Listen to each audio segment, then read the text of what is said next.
Trump opens his mouth, he lies. Trump makes promises, he breaks them. In this video, Slotkin, you'll see in a second, she will grill Doug Collins, and everybody was silent. Take a listen at this one, but before I play the video, if you're not subscribed to my channel, consider subscribing. Have a listen. Now, I want to turn to the topic my colleagues have been talking about, which is Alex Pretti, your employee, the ICU nurse who was killed over the weekend by Border Patrol. You said in your opening statement that you weren't able to engage on this topic, but you did engage on this topic. It took you 30 hours to put something out on Twitter about his death. First, you put out something with penguins in Greenland, but then you put out a statement that said, quote, "Such tragedies are unfortunately happening in Minnesota because state and local officials' refusal to cooperate with the federal government to enforce the law and deport dangerous illegal criminals." Was Alex Pretti's death the result of the mayor of Minneapolis or the governor of Minnesota? Alex Pretti's death was a tragedy, as I've stated, and I will continue to stand by that statement. Okay, but you put it out under official VA Twitter, right? This wasn't like your personal opinion. You weighed in and said why he died. And let me just ask, right? He was your employee. You know that people who work for the VA can't just walk in. They're vetted. They're properly vetted.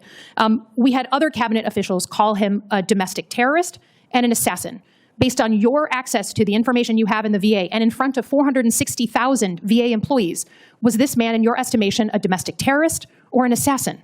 What I said about this as being a tragedy, I will continue to say, and I'm not going to make a characterization on something someone else said. It's not. You said that it was the result of. I do feel bad for these people who are trying to defend Trump's policies because they find themselves in a situation that is very, very awkward, and they find themselves lying to the public, and they know it, but they can do nothing because they will lose their job. So yeah, I do feel bad for these people who now have to defend Donald Trump.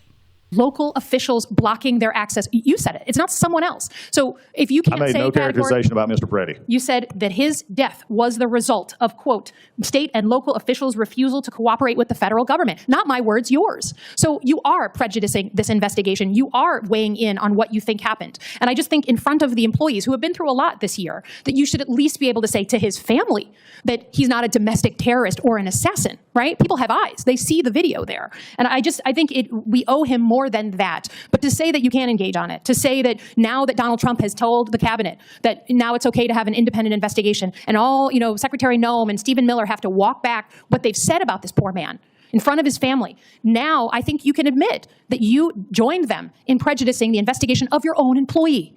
And now, can I ask, I understand there was some sort of memorial event yesterday that was held at the VA in Minnesota. Can you say clearly that neither you nor your senior officials tried to stop that memorial from happening? We did not. Okay, because there's an email circulating online right now that says that they were told not to have the memorial and the people went ahead anyways. So I hope that when this email comes out, there's not any of you sitting at this table who had anything to do with the fact that they wouldn't be able to celebrate the life of a man who was killed. Can you speak to that? I can. I've seen the email. That email did not originate from my office or anybody sitting at this table's office. That came from a leadership official in Minneapolis. And so he just woke up, the man or woman, I don't know, who employed this man, who's dealing with all kinds of fallout and, terrible feeling when people lose that person just woke up and just decided to say that someone else, the higher ups, told her not to have this memorial. She just made that up?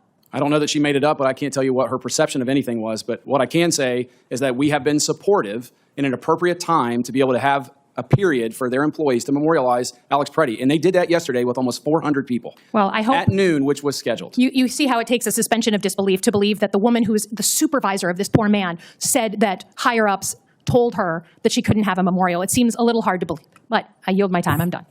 Thank you, Mr. Chairman. Before I begin my questions, people across America are really reeling from the horrifying murder of Alex Pretti by federal agents. And as we all know, Alex Pretti was an ICU nurse at the Minneapolis VA Medical Center. He is remembered by colleagues and friends as a calm presence amid the chaos of the hospital, someone who cared deeply for the veterans he served. He was remembered as a mentor, a caretaker, and someone who wanted to make a difference in the world. The father of one veteran Mr. Pretti cared for until the end described him as the sweetest person you can imagine. Alex Pretti spent his last minutes trying to help a woman. She was a bystander who was being assaulted by federal agents. He was killed by those federal agents moments later. Immediately after he was killed, the Trump administration began spreading sickening lies about him. They lied about who he was, what he was holding, what he was doing in the moments before his death. Trump and the miserable folks at the DHS showed right away they didn't care about getting the facts, any facts. They told Americans not to believe what we all saw and heard with our own eyes and ears. We all saw an American shot and killed by federal agents in broad daylight. Mr. Secretary, your initial response to a VA nurse being killed by federal agents was to blame it on Minnesota officials. You didn't say a word about who Alex Pretti was or the incredible work that he did for veterans. You mentioned him today, but still didn't refer to that. That is certainly a choice. Words cannot describe how outraged I am and how outraged we all should be at the killing of Alex Pretti, who simply did not have to die, and at this administration's rush to spread lies about American citizens whose only crime was peacefully exercising their First Amendment rights. After his death, I have a lot of people on my channel commenting on Alex Pretti, saying that he should not have carried a gun, he should not be in the protest. I mean, one person literally said that. You should not be protesting. And I was like, man, come on. After that, I was like, yeah, I'm convinced that supporters of Donald Trump, they're lunatics. They're morons, and they're very, very dangerous. I just then, oh my God, I have to do something about it. I have to talk about this, because if we don't raise our voices, then these lunatics will have their voices raised, and it will become louder and louder every day. So we have to say what is right for all of us, not just for myself or yourself, but for all of us.